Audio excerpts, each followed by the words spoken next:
All right, so we're back here today with two Belgium-made Browning Hipowers. In my opinion, and a lot of other people's, they're some of the finest 9mm handguns ever made because John Moses Browning was a genius. But I might talk about that more a little bit later. We have got a World War II model here. These were used by the SS after the Germans captured the Belgium, the National Fabric Factory, or 1940. The Germans began production of these guns in 1941, I believe, and they were favored among the SS because of their high capacity, their reliability, and just their overall beauty. You can see, if we get a little close, we do have the Reich's Eagle marks on this gun because, once again, it was made for the Germans during World War II. It's just a beautiful piece. We've also got here a just post-war Hipower. I believe this one was made somewhere in the early 50s. I don't remember exactly, but you see it's got a couple differences. First off, it comes with the target sights, and it's got a different style hammer too.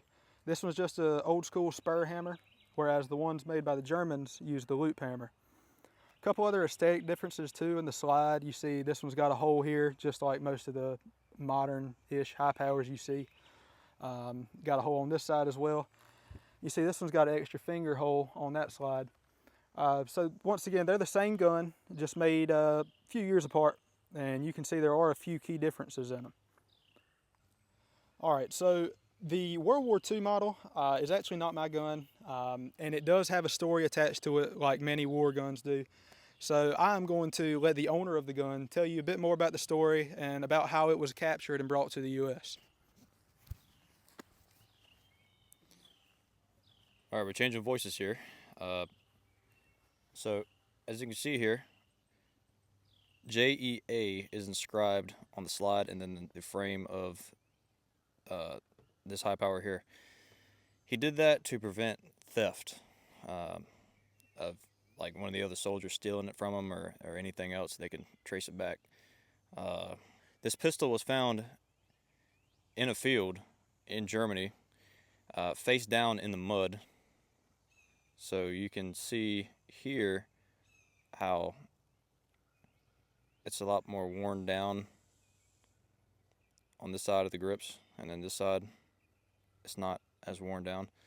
So this side was face down into the mud like that, and he just took it, and well, that was history. He brought it back over, and that's just a little brief story about this pistol here. And the veteran who had this was James Ellis Allen. And I wish I knew more about him, but I do not.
All right, so we're going to do a little bit of shooting with both of them.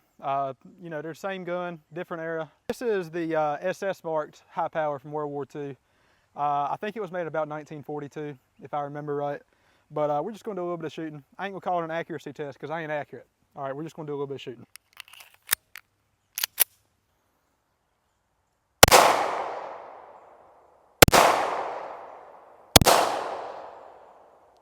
Didn't hit nothing. All right, so we're just going to skip past that last section. I have disappointed myself, frankly. But we're going to move on to see if I can actually hit some paper.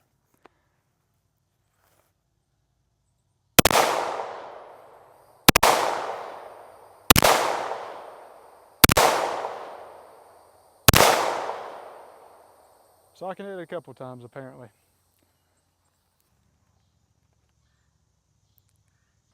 All right, now we're going to try to SS high power and see what happens.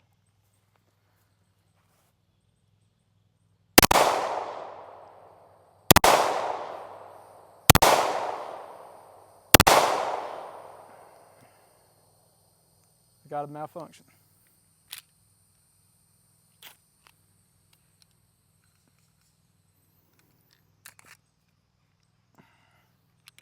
Malfunction, damn stovepipe. We'll keep going.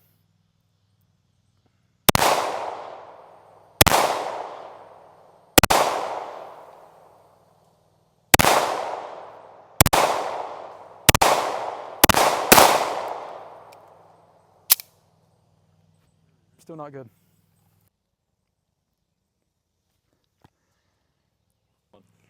All right, my turn, starting with the 50s high power.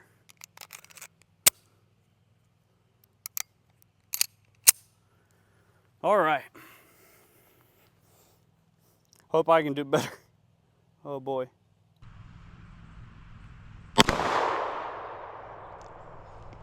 Bullseye.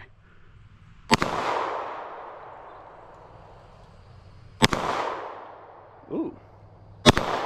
Unless it was already there, 2 bullseye, I'm thinking.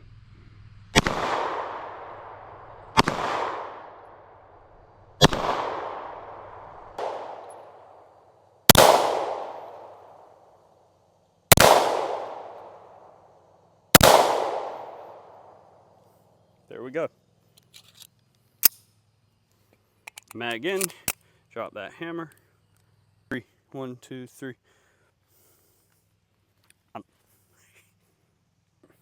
The German 42 Browning Hipower.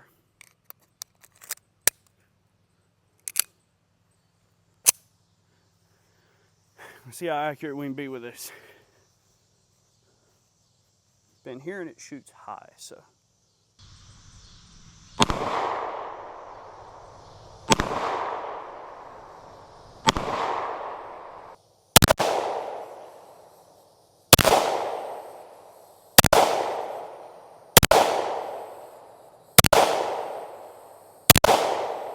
Woo! I see one.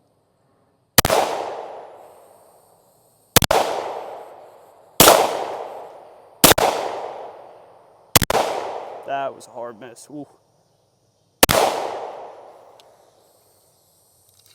There you go. Oh, and of course, mag in to drop the. So, in conclusion of this video, we have found that target sights obviously easier to line up on. Here with the World War II high power, looking at regular irons. So, Yeah, of course the target sights are just a lot easier. You know, it's what's the word I'm looking for? It's a tighter picture. It helps you line up your sights better. Of course, they're also adjustable, so that definitely helps. absolutely. Maybe it helps more when you hold it with 2 hands instead of the way I've been doing it. Perhaps. But I also really like the combat sights. I'm a fan of the combat sights. I just think they are very good looking. It's a lot easier and faster to line it up, though it might not be quite as accurate. But you know, Browning high power, like I said earlier, one of the finest 9mm ever made. You really can't get a better 9mm than this. Get your Glocks out of here, get your freaking Beretta M9. I want a high power. These are sexy guns and they work better than everything else. All right, what you think? I concur. Thank you. Y'all have a wonderful day. Don't forget to like, subscribe, comment, And keep and training. Keep training. keep training. Have a wonderful day.